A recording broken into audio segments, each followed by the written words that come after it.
विद्यार्थ्यांसाठी अभ्यासिका, महिलांसाठी गार्डन, तरुणांसाठी प्लेग्राऊंड. शहराच्या विकासात आमदार डॉक्टर फारुख शाह यांच्या प्रयत्नातून भर.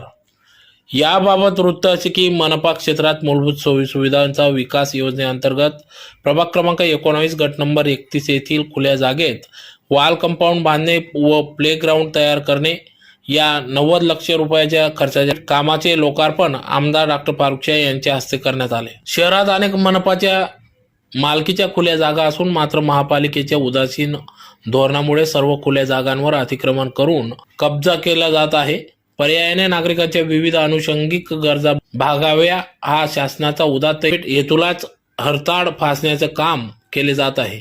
ही बाब लक्षात घेऊन आमदार डॉक्टर फारुख शाह यांनी मोठ्या प्रमाणात खुल्या जागांना कुंपण भिंत बांधणे कामाचा सपाटा लावला असून त्यातलाच एक भाग म्हणजे प्रभाग